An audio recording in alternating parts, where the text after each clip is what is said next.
Magandang araw po muli sa lahat ng mga listeners ng aming channel. Isa na naman pong inspirational love story ang ibabahagi namin sa inyo na sana ay kapulutan nyo ng aral. Anak lang ang kailangan ko. Siguro nga, duwag ako. Takot ako sa heartache. Ayoko nun. Kung malalaman niyang isa pala akong mayaman at kaya kong bigyan ng magandang buhay ang magiging anak namin. Matanggap niya na kaya ako bilang ama ng bata. Ito ay pinamagatang My Donor as a Billionaire. Pero bago tayo magpatuloy, kung bago ka pa lamang sa aking channel, ay pakilike po ng ating video. Pakiclick din ng subscribe button at bell icon para lagi kayong updated sa mga parating ko pang uploads. Friend! Nakikita mo ba? Nakikita ko? Ang gwapo! Kinikilig na tili ni Waga habang nakatingin sa lalaki ngayon ay nasa gate ng building kung saan sila nagtatrabaho. Napatingin si Ashley sa kaibigan at tinanaw din ng lalaking tinutukoy nito. Okay lang. Opinion niya dahil wala siyang panahon sa mga ganitong lalaki kahit pag-aano ito kagwapo. Uy Ash, mukhang mag-a-apply. Ano? Wala naman tayong pinapapost na hiring ah. Alam mo mas gusto ko na recommended siya ng employee natin. And kakatanggal ko pa lang sa visor nung nakaraang linggo. Tinanggal ni Ashley ang isang visor dahil sa ginawa nitong pag-iiwan ng roses and love letters sa ibabaw ng kotse niya. Pero hindi naman yun ang pinakadahilan. Pinatawag niya lang ito at pinagalitan. Pero sa halip na humingi ng tawad, bigla pa siyang hinalikan nito sa pisngi. Bukod sa isang napakalakas na sampal, inisip niya kasuhan ito. Ngunit nagmakaawa ang ina nito. Kaya bakante ang posisyon ng nagsusupervise ng production. Pag-aari niya ang Ultra Pak Plastic Corporation. Minana niya ang business na yon sa pamilya ng kanyang ina. Mga kapatid ng kanyang ina ang may dating may-ari ng Ultra Pak. Ngunit nang umalis sa mga ito ng bansa, ipinagbili sa kanya ang shares of stocks ng mga ito. Mga pinsan niya ang naging kasosyo at katulong niya sa pagpapatakbo ng factory. Hanggang sa mapaunlad niya yon nang maging supplier siya ng malalaking shopping malls para sa mga plastic products sa mga ito. Hindi rin naman niya akalaing sa mga taong siya ang namamahala sa business ay magiging successful ito ng husto. Kinailangan na nilang lumapit sa mas malaking warehouse at magdagdag ng mga personals at factory workers. At 27, she was considered a very successful entrepreneur. Malayong malayo sa linya niyang interior designing. O ayan! Papunta na siya rito, Ashley! Halos kiliging sambit ni Waga nang matanaw nitong papalapit sa building ang gwapong lalaki. Behave ka nga, Waga! Nakakita ka lang ng Hank, nakalimutan mo na ang ginawa sa'yo ni Jack. Saway niya rito, ngunit parang wala itong narinig. Nagmamadali pa nga itong mag-retouch at magsuklay. Maya-maya, sumungaw ang gwapong lalaki sa pinto ng opisina niya. Good morning, he greeted with a smile. Saglit lamang yung sinulyapan nito. Kabaliktaran ng atensyong ibinigay kaagad ni Waga rito. Yes, what can we do for you, mister? Ngiting-ngiting tanong ng kaibigan niya rito. I'm an applicant. I've learned you need a new production supervisor. Nitong lumitaw ang magagandang ngipin ng ngumiti. She silently agreed with her best friend. The man was extraordinarily handsome. A real Hank. Ngunit hindi pa rin sapat yun upang kiligin siya. Ibinalik niya sa computer monitor ang pansin niya. Kailangan namin ng bagong production supervisor. Si Wagang sumagot. Paano mo nalaman ang tungkol sa vacancy? Tanong niya sa lalaki habang palapit siya rito. Nabanggit sa akin ni Mang Samuel, ma'am. Yung isa sa mga empleyado niya rito. He's my neighbor. Ang senior machine operator nila ang tinutukoy nito. Si Mang Samuel ang may hawak ng isa sa pinakamahalagang equipment nila sa pagbuo ng plastic products nila, tulad ng drawers at monoblock chairs. Do you have an experience in this line of job? Maotoridad na tanong niya sa lalaki. I used to work to Mayview's conglomerate. More than 2 years. The company is engaged in heavy equipment spare parts. Heavy equipment spare parts? Plastic products ang ginagawa namin. From simple water basins, containers, tables, chairs, to big drawers, and closet and other home products. Walang koneksyon yon sa dating pinasukan mo. I'm a fast learner, ma'am. And I'm willing to learn everything. Tugon nito ng puno ng kumpiyansa. Pinasadahan niya ng tingin ang kabuuan nito.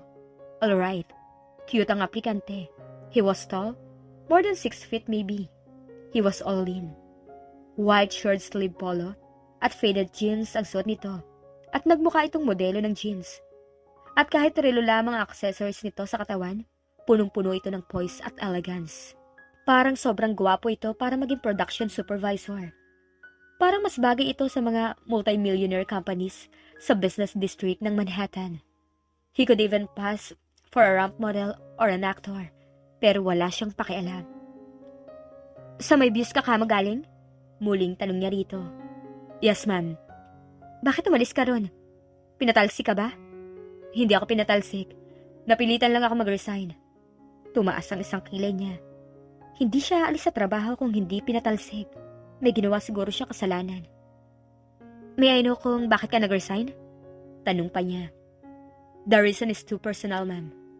Alam na ba nitong siya ang boss ng kumpanya? Nilapitan niya si Waga. Ikaw na ang bahalang mag-interview sa kanya. Do you have a resume with you? Narinig niyang tanong ng kaibigan nito. Inabot nito kay Waga ang isang folder. Kahit nang bumalik na siya sa kanyang desk, naririnig pa rin niya ang interview ni Waga sa lalaki. So, you are Vince Montemayor. Vince Montemayor? Inulit niya sa isip ang pangalang yun. Kakaiba ang pangalan nito. Malakas ang dating. Tila nagtataglay ng kapangyarihan. Tumagal din ng 20 minutes ang interview ni Waga kay Vince. Hindi niya alam kung sadya lang pinatagal ng kaibigan niya. Nakangiti pang nagpaalam ito sa kanya. Tango lamang ang isinagot niya rito. Ngunit na makatalikod naman ito, hindi niya naiwasang sundan ito ng tingin. Hindi nakaligtas sa pansin niya si Waga na nakangiti at nakasunod din ng tingin sa lalaking papalabas ng opisina.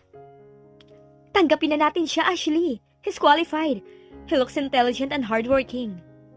Kahit walang experience sa line of products natin, pero dahil cute siya, basta na lang natin tatanggapin? Hindi naman yun eh. Maganda ang scholastic records niya. 29 lang siya. An industrial engineering graduate from UST through a scholarship. And mind you, he has brains ha. Cum laude siya. Hindi lang good looking.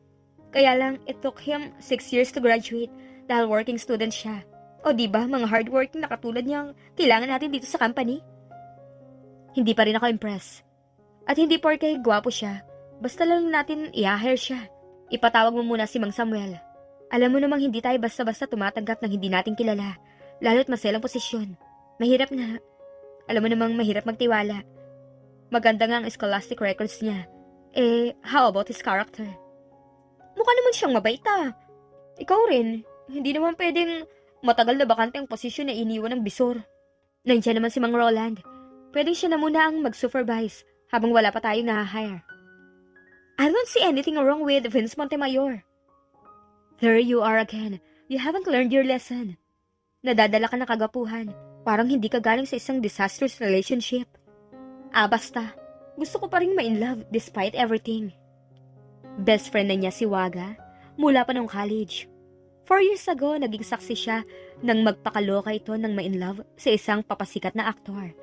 Hindi na nito tinapos ang huling semester sa college. Dahil sumama na itong magtanan kay Jack. Halos isumpa ito ng parents nito, ngunit tiniis nito yun dahil umiikot lamang ang mundo nito sa lalaki noon. Hindi naman ito pinakasalan ni Jack dahil mag-iipon pa raw. Kapag sumikat na at nakaipon, saka raw nito pakakasalan ng kaibigan niya. Ang lukalukang si Waga, pumayag naman. She was into pills for more than a year dahil ayaw pang magkaanak ni Jack. Itinago ito ng lalaki sa publiko habang sumisikat ito. Okay lang din kay Waga yun. Magiging sagabal daw kasi sa pagsikat ni Jack kung aaminin itong may kalibin na ito. Ngunit naisip ni Waga na itigil ang pag-inom ng pills upang mabuntis ito. Akala kasi nito, kapag binigyan nito ng anak si Jack, yun na ang magiging panghawak nito sa lalaki. Hindi pa rin pala, dahil ikinagalit pa ni Jack ang pagbubuntis ni Waga. Lalo na nang igiit nitong dapat na itong pakasalan ni Jack dahil magkakaanak na mga ito. Naging pisikal na ang pananakit ni Jack. Naging dahilan para magkaroon ng miscarriage ang huli. Tiniis pa rin ni Waga yun, kahit anong pagbibigay niya ng payo rito na makipaghiwalay na kay Jack. hindi ito nakinig.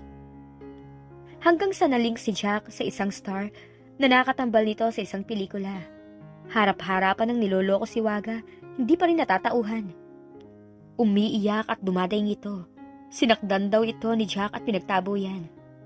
Halos paliparin niya ang kanyang kotse makarating lamang sa apartment na tinitira nito. Pagdating niya dun, puro pasa ang kaibigan at halos madurog ang kanyang puso sa awa rito. Naging saksi siya kung paano nahirapang bumangon si Waga dahil sa ginawa ni Jack. Mula sa ilang araw na pagkakakonfine sa hospital hanggang sa pagrereklamo at pagsasampa ng demanda laban kay Jack. Mabuti na lamang at pagkalipas ng isang taon, nakarecover ito. Ginawa niya itong assistant niya sa pagpapatakbo ng lumalaki na noong Plastic Corporation nang maging presidente siya ng kumpanya. Sa bahay na rin niya ito pinatira.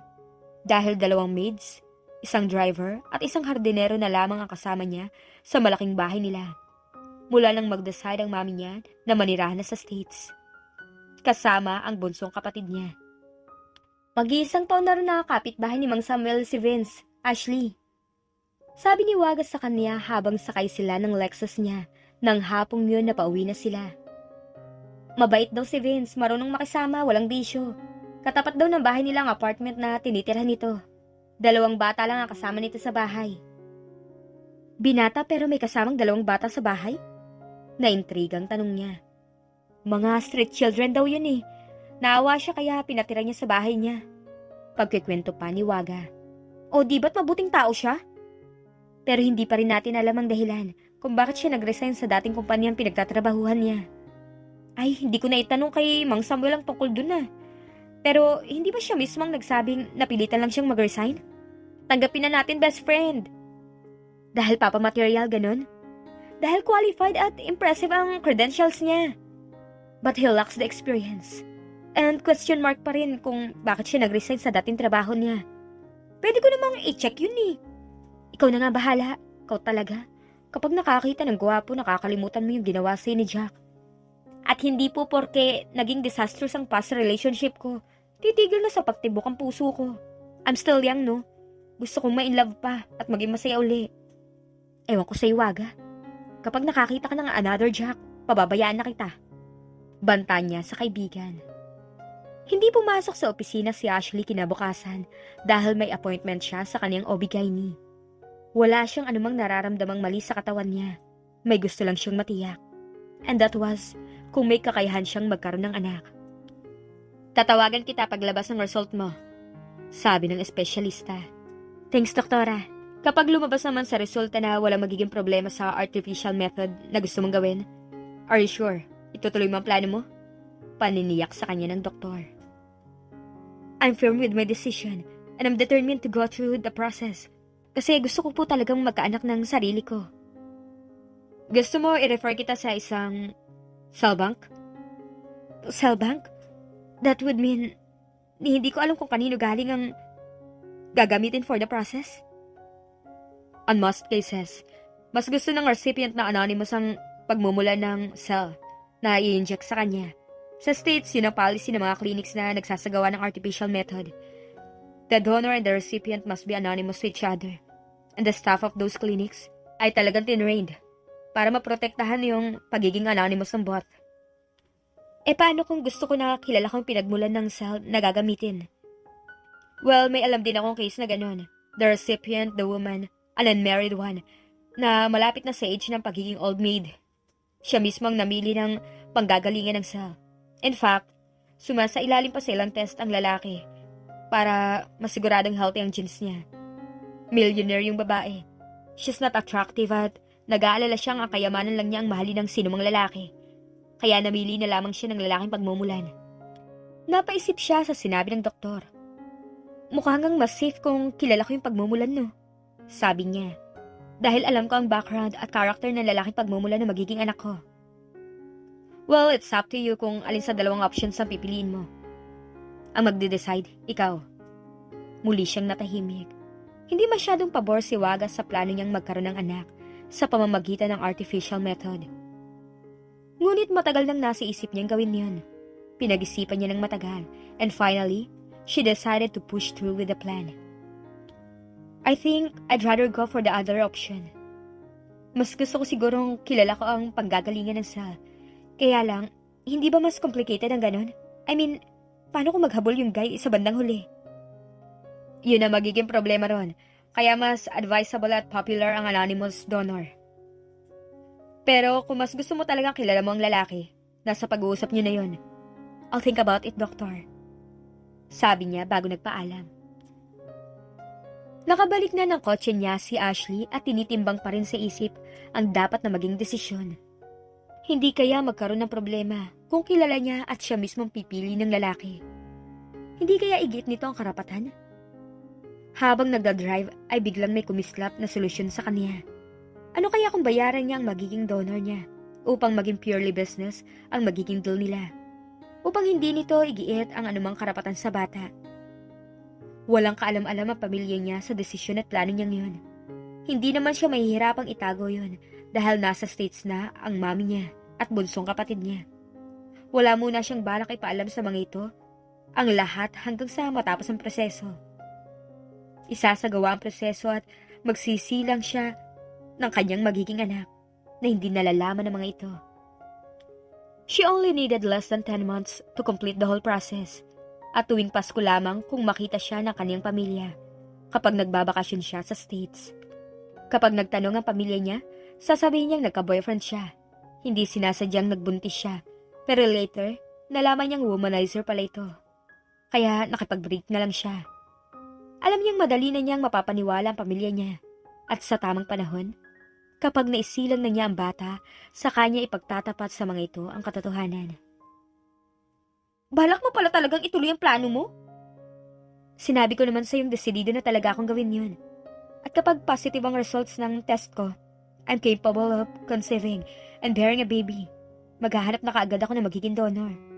Ha? Parang napakasimple ng iniisip mong gawin Ano ka ba naman, Waga? Hindi ka pinanganak kahapon lang. Marami nang gumagawa nito ngayon. Pero sa pagkakaintindi ko, dinedevelop ang proseso na yan para sa mga mag-asawang hindi makabuo. Tila pa ninermo nito sa kanya.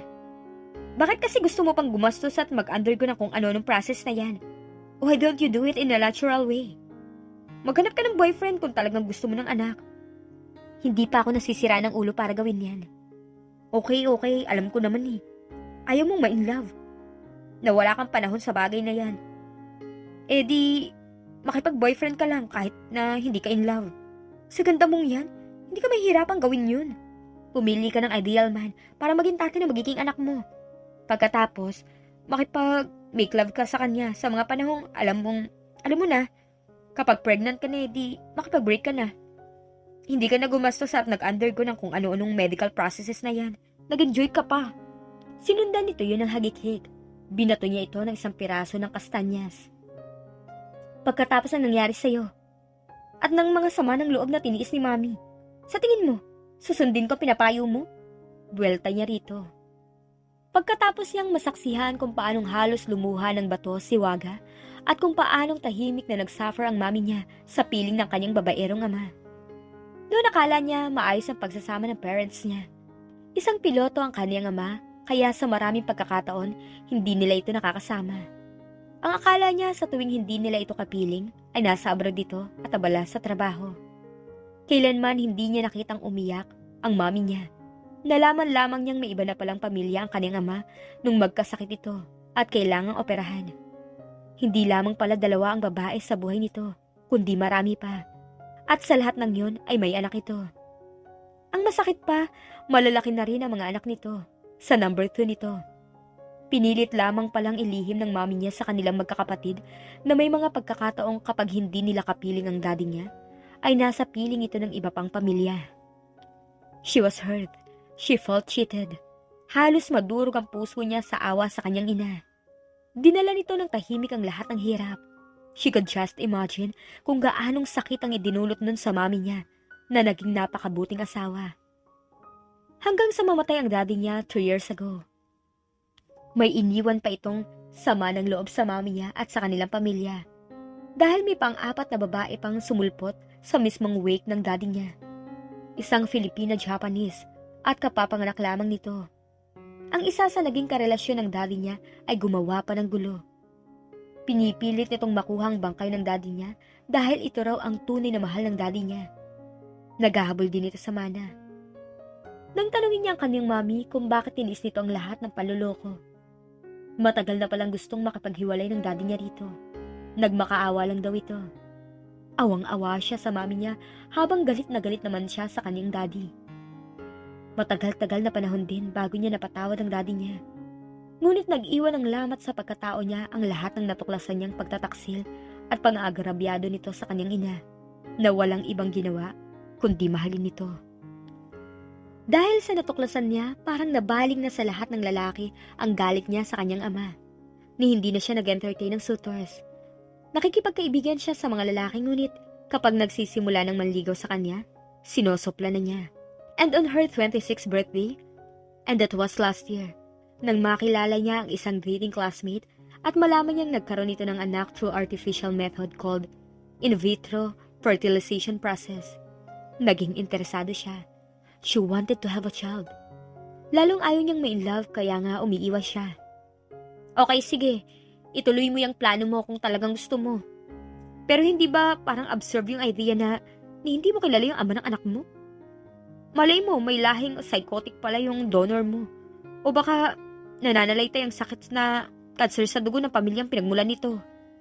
Kaya nga naisip ko maghanap ng donor, di ba? Gusto ko yung kilala ko. Ha?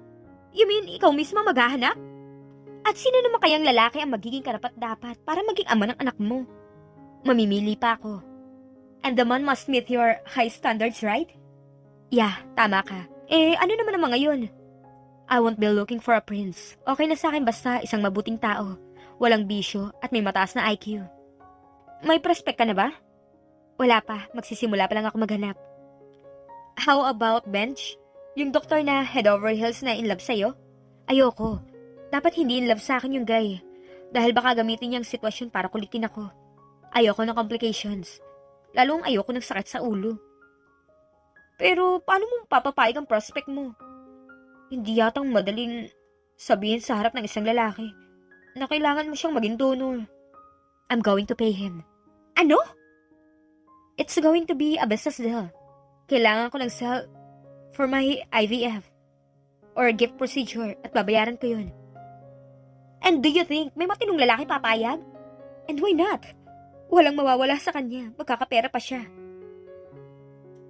2 araw pagkatapos mag-apply ni Vince Montemayor sa Ultrapac Plastic Corporation, ay nag-decide si Ashley na tanggapin ito. Siya mismo ang unang nagbigay ng instructions dito, katulong ni Mang Roland na siyang nangangasiwa sa mga makinang ginagamit. Mula sa pantunaw ng plastic hanggang sa pagkukulay at pagbuo ng iba't ibang produkto nila. Kailangan nakamonitor ka hanggang sa mabuo ang finished products. Remember, responsibility mo ang anumang masisirang produkto. Yes ma'am, alam ko. Mabuti na yung malinaw. Hindi pwedeng antok-antok dito sa factory. For export ang mga products natin, mahigpit ang quality controller at mas mahigpit ako. Pagkatapos nun ay iniwan na niya ito sa pwesto nito. Kailangan magpakitang gilas ka. Patunayan mo sa akin may brains ka at hindi pa cute lang. Sa loob-loob niya habang papalayo. Pangatlong araw na ni Vince sa bagong trabaho niya nang mapatingala siya sa terrace sa second floor sa mismong opisina ng lady boss nilang si Ashley. Kung saan ito madalas tumatayo upang silipin ang operasyon sa factory. Ninitian niya ito nang magtama ang kanilang tingin. Ngunit agad nitong inilayo ang tingin sa kanya. Mukhang hindi nito nagustuhan ang pagngiti niya rito. Masungit talaga. Hindi pa naman old maid. Sa loob-loob niya. Umalis kagad si Ashley sa kinatatayuan niya nang ngitian siya ni Vince. Hindi naman niya sinasadyang mapatingin dito. Nagpapakyut. Sa loob-loob niya. Akala naman niya makukuha niya ako sa pagpapakyut. Walang epekto sa kanya ang appeal nito o kahit sinong lalaki. Ngunit bigla niyang naisip. Ano nga kaya kung makikipag-boyfriend na lamang siya at mag-conceive ng anak sa natural na paraan gaya ng sinabi ni Waga? She dismissed the thought. Kung may nag-e-exist na perpektong lalaki, baka sakaling magmahal pa siya. The man of her dreams most likely wasn't born yet. O baka nga hindi na ipanganak. Ano, kumusta? May nakita ka na bang prospect? Para dyan sa fertilization na gagawin sa'yo. Tanong ni Waga sa kanya.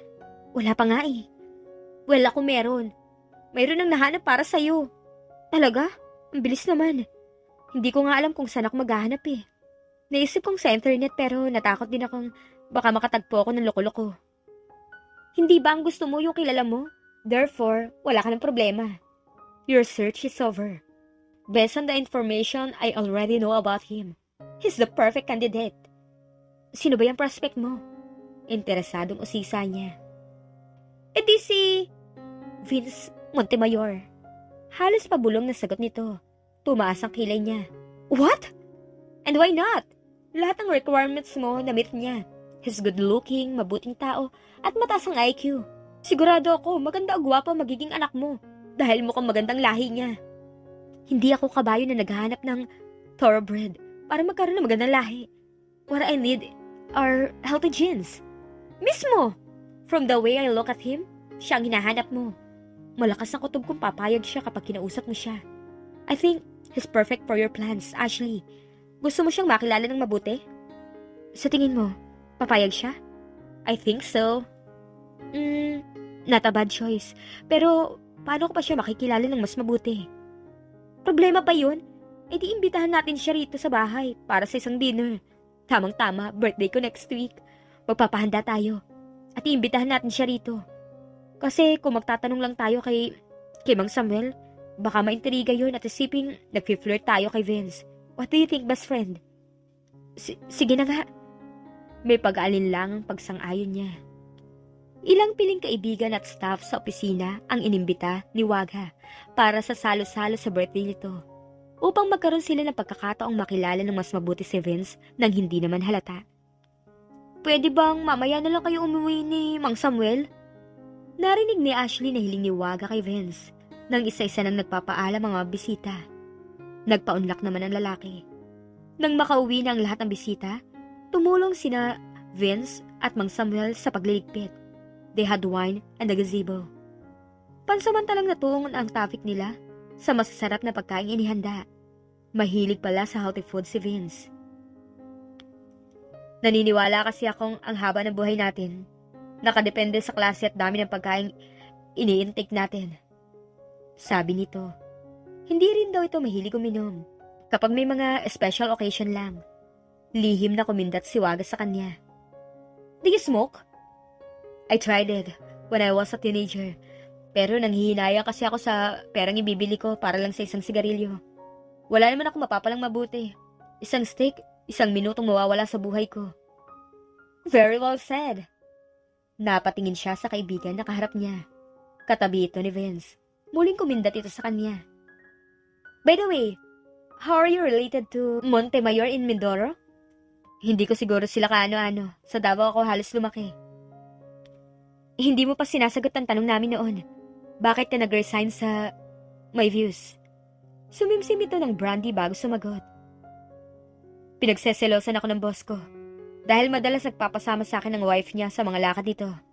Lately, inaakit na ako ng babae. At kung ano-anong pinapangako sa akin para lang patulan ko siya. Kaya rin daw niyang iwan ang asawa niya. Kaya para makaiwas, napilitan ako mag-resign. Oh, you gain my respect, Vince. Sabi ni Waga. Mabuti at hindi mo pinatulan ang pang-aakit ng wife ng boss mo.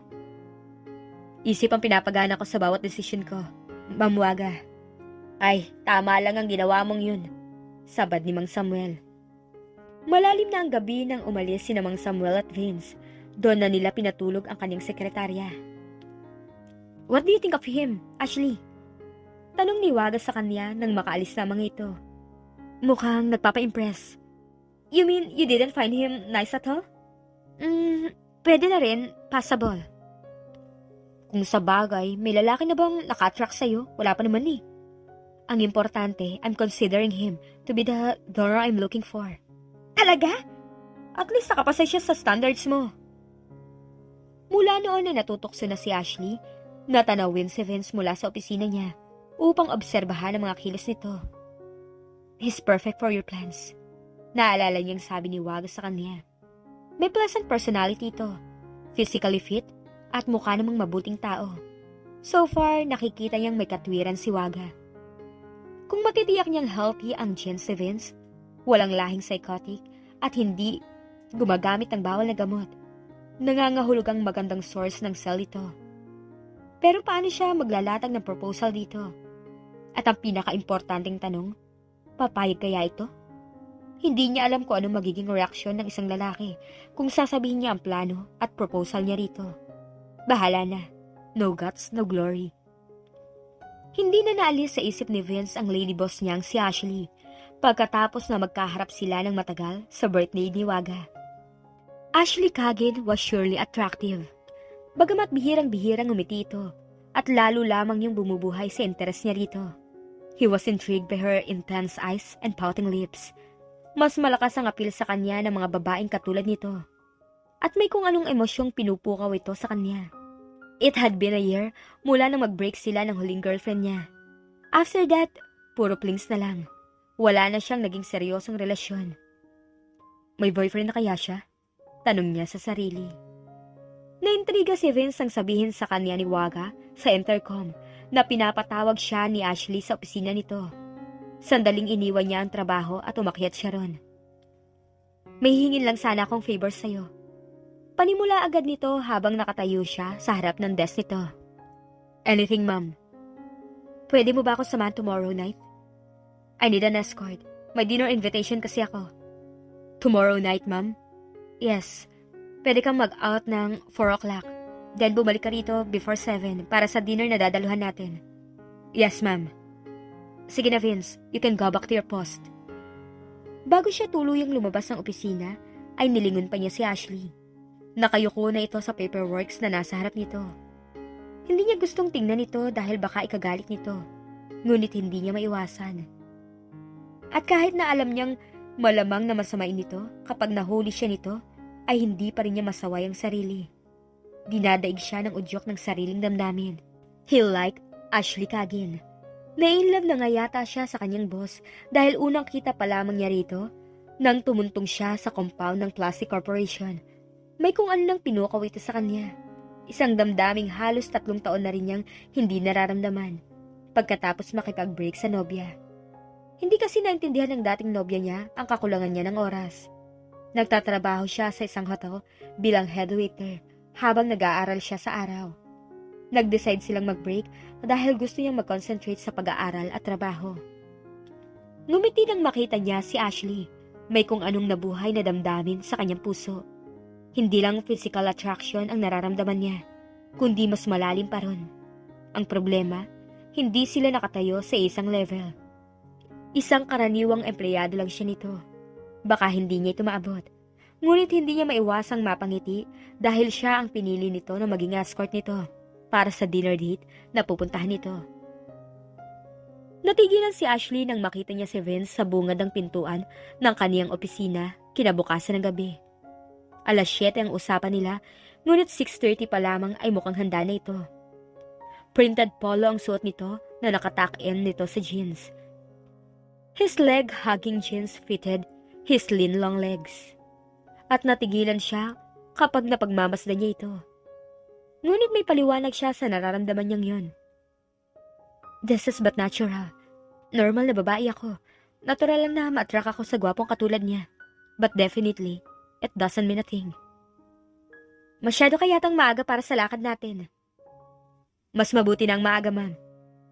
Sige, hintayin mo na lang ako sa kotse. Magre-retouch lang ako. Yes, ma'am. Sinundan pa niya ito ng tingin nang tumalikod dito. Maagang umalis si Waga dahil masama ang pakiramdam nito. Pinauwi na rin niya ang sekretarya niya. Kanina pa tayo, ma'am. Tapos na nga tayong kumain. Bakit wala pang kausap niyo? Nagtataka ng tanong ni Vince kay Ashley. Mahigit kalahating oras na sila sa restaurant. Actually, wala naman akong kadinner. Pag-amin niya rito. I'm sorry kung kailangan kong magsinungaling sa iyo, Vince. Tayo lang talaga magdi-dinner. Hindi ko kasi alam kung papayag ka, kung diretso kitang iimbitahan sa dinner na to. Napalitan ng pagngiti ang kunot ng noon nito, at hindi niya napigilan ang naging reaksyon ng kanyang puso dahil sa ngiting yun. Sino naman po ako para hindi sa inyo sumama? Ma'am, it's an honor. Ang totoo niyan, matagal ko na rin gustong imbitahan kayo para sa isang dinner. Natatakot lang ako na baka hindi niyo ako paunlakin Baka pagtasan niyo lang ako ng kilay, mapahiya pa ako. Hindi niya naiwasang mapangiti. So iniisip pala ni Vince na imbitahan siyang mag-dinner. Baka naman nahuhuli siya nito paminsan-minsang pagsulyap niya. Huwag ko na lang kaya ituloy yung sasabihin ko sa kanya. Baka isipin niyang may gusto ako sa kanya. Kaya lang nandun na sila. Sayang naman kung hindi pa niya sasamantalahin ang pagkakataon. Bihira talaga ako magpa-unlock ng dinner invitation. Usually, I go out with a group. Kaya lang, may importante kasi akong bagay na gustong i-discuss sa'yo. Kaya in-invite kita ngayon. Hindi kasi pwedeng sa opisina pag-usapan ng bagay na to. Nabura ang ngiti sa mukha nito. Sumeryoso at halatang naging curious. Anong importanteng bagay yon, Ma'am Ashley? Medyo naiilang ako sa pagtawag mo sa akin ng Ma'am Ashley. Lalo na pag wala tayo sa opisina. You're older than me. Mabuti pa, ihinto mo na muna ang pagtawag sa akin ng Ma'am ngayon. Total, wala naman tayo sa loob ng opisina. Para mas komportable tayo makapag-usap. Okay. If that's what you want. Ashley. Now, let me go back to the very reason why I invited you for dinner. Humugot siya ng malalim na hininga at nag-ipon ng lakas ng loob. Ipinagtaka niya yon dahil hindi siya tipikal na ganon. Kailanman hindi siya kinabahan. Palagi siyang may sapat na tapang ng loob at self-confidence. Come on, Ashley, nandito ka na. Don't waste your effort and time. Tell him about your proposition. I want to have a child of my own, Vince. Diretsang sabi niya. And why are you telling me this? Of course, halos lahat ng babae gusto magkaroon ng anak and experience the joy of being a mother. But what I want is a child conceived through the unconventional way.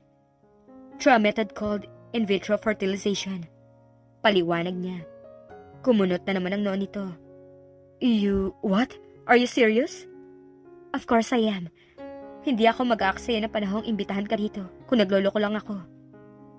Bakit mo sinasabi sa akin to? To do the process. I will be needing a donor. Actually, marami ng bank sa mga modern hospitals natin ngayon. But I want the source of my cell known to me. Kaya naghahanap ako ng donor na kilala ko. Pakiwari niya ay unti-unti siyang kinakapos ng hininga. Ito naman ay parang hindi humihinga habang naghihintay sa mga susunod pa niyang sasabihin. And you are my number 1 candidate. Nakita niya ang pagkashock sa mukha nito. Pagkatapos, umunat ito sa pagkakaupo. Matagal silang nagkatitigan. Lalo siyang kinabahan. Parang bigla siyang natakot sa magiging reaksyon nito. Paano kung conservative pala ito? At para dito, absurd ang idea na naiisip niya. Paano kung tumanggi ito? Do I have to take that seriously, ma'am? I mean, Ashley. Seryoso pa ring tanong nito. Bakit? Sa tingin mo ba nagbibiro ako? Man-hater ka ba? O lesbian? I'm sorry kung kailangan kong itanong to. Pero naiintriga lang ako kung bakit naisip ang ideyang to. I'm not a lesbian, excuse me. Man-hater kung ganun. Hindi rin. Sabihin na lang natin gusto kong magkaanak nang hindi nakikipagrelasyon. Kahit physical relationship lang sa isang lalaki ayoko. I don't need at ayoko ng lalaki sa buhay ko. I hope that explains everything. So, kailangan mo ako para maging donor. Pahayag nito. Yeah. Wala namang mawawala sa'yo, hindi ba? Lalaki ka. Marami namang lalaking nagdodonate ng ganun nila sa mga banks. In fact, sa States at sa Australia. Ordinary thing na lang yun. I still find the idea absurd. It's a gift from God. Para sa procreation. Dapat ginagamit yun sa tamang paraan. Sa tamang paraan naman gagamitin yun. Magkakaroon ako ng anak. You'll be doing me a great favor. Gift of procreation pa rin naman yun. Okay, ganito na lang. Para mas madali sa'yong magdesisyon, I'm going to pay you. How about 100,000 pesos? Nanlaki ang mga mata nito. Naliliitan ka sa 100,000? Okay, 200,000. Yung iba nga mga lalaki nagdodonate ng free lang. Pero babayaran kita para lang ipakita sa'yo kung gaano ako ka-serious sa pagkakaroon ng anak. At para naman may kapalit ang pabor na ibibigay mo sa akin. Hindi ko binebenta to. Correction, Vince. I'm not buying it. Isipin mo na lang na token of gratitude yung 200,000 na in-offer ko sa'yo. Hindi ko alam kung may insulto ba ako or should I feel flattered dahil sa dami na pwede mong mapili. Ako pa napili mo. You don't have to feel insulted or flattered. Siguro na-meet mo lang ang requirements na hinahanap ko sa isang lalaking pwedeng pagmulan na donor na kailangan ko. I know that 1 month isn't enough para makilala kita ng husto. Pero siguro sapat na ang pagkakakilala ko sa'yo para sabihin kong mabuting tao ka. Ayoko lang na may manahing undesirable traits o malalang sakit ang magiging anak ko. Why go for the unconventional way if you could? Anak lang ang kailangan ko. Siguro nga duwag ako. Takot ako sa heartache. Ayoko nun. Para namang sinabi mong ang ma-in love ay synonymous to heartache. Unfair namang isipin mong lahat ng lalaki, kabiguan lang ang kayang ibigay sa babae. Bahala ka ako ano sa palagay mo. Basta yun ang desisyon ko. To have a child through artificial method. Hindi baling gumastos ako because I know it's worth it. A child is all I need to complete my life. Man-hater ka nga. Kung man-hater ako, dapat mag-adapt na lang ako at hindi ako papayag na malagyan ng cell ng isang lalaki ang katawan ko. Paano kung hindi ako pumayag? Maghahanap ka ba ng iba? Oo, hindi lang ikaw ang lalaking pwede. Huwag mo sabihin yung waiter ang iniisip mong alternative prospect. No, ang sabi ko nga, ang gusto ko ay kilala ko ang donor. To be honest, I really don't like the idea. Pero worried akong baka kung sino-sinong lalaki ang kunin mo kapag tumanggi ako at samantalahin ka. Huwag mo nang palabasin sa akin na nagmamalasakit ka, please. Problema ko to. Ang kailangan ko lang ay ang sagot mo. Are you going to accept my proposal or not? Kapag pumayag ako, what's next? Of course, pupunta tayo sa clinic na magsasagawa ng process. Doon mo ibibigay ang kailangan ko. Then, maghihintay akong maging positibong result ng process. Isa pa nga palang importanteng dapat mong malaman. Pagkatapos mo maging donor, kailangang kalimutan mong nagkaroon tayo ng deal. Walang dapat na makaalam nito. And I expect you to be man enough to keep a top secret. Paano kung may magtanong kung sino ang ama ng pinagbubuntis mo kung sakali? Problema ko na yun. Pagkatapos mong lumabas ng clinic, forget everything about it. Wag na wag mong iisiping may kinalaman ka sa amin ng bata dahil hindi kita bibigyan ng karapatan sa kanya. Ay, okay. Kailan mo gustong magbigay ako sa clinic na sinasabi mo? Napangiti siya. Ang ibig sabihin pumapayag na ito. The soonest possible time. Mas maganda kung this week. Kailangan lang in proper condition ang katawan mo. No intercourse with any woman. Huwag ka magtetik ng kahit na anong gamot bago ka kunin ng cell. Huwag ka mag-alala. I have a very healthy lifestyle. Do you practice safe, Wala ka rin dapat ipag-alala dyan. Responsible ako pagdating sa bagay na yan. Believe it or not, I have a rule. No meaningless. Okay, we have a deal. Pagkagaling mo ng clinic, ibibigay ko sa iyo ang checking nagkakahalaga ng 200,000 pesos. Hindi mo na ako kailangang bayaran. Bahagya siyang natigilan sa pagtanggi nito sa ganong kalaking halaga. I will insist, Vince, dahil gusto kong ituring natin tong business deal. You're going to give me something I need, and I'm going to pay you para wala kang ibinigay na pabor sa akin at wala akong utang na loob sa iyo. Malinaw, hindi ba? Pero mukhang napipilitan ka lang. Napipilitan man ako, I wouldn't make any difference. Ang importante, pumayag na ako sa deal nito. Pero hindi ko matatanggap kapag iniabot mo sa akin ng direktang cheque. Okay, sige. I-deposit ko na lang sa account mo kung gusto mo. Should I say thank you? Hindi na kailangan. Okay, but let me remind you again. Walang dapat makaalam nito. Siwaga lang ang pinagsabihan ko at ang obligay ni ko. Our employer-employee relationship will remain as it is. Rest assured, this secret will be kept. Sabi nito na parang ayaw pang bitawan ng kamay niya. Ihatid na kita sa inyo. Alok niya rito. Hindi na. Baka makita pa ni Mang Samuel ang sasakyan mo. At kung ano pang isipin nun, pwede naman ako mag-taxi. Naghiwalay sila sa labas ng restaurant. Binauna muna siya nitong makaalis bago ito pumara ng taxi.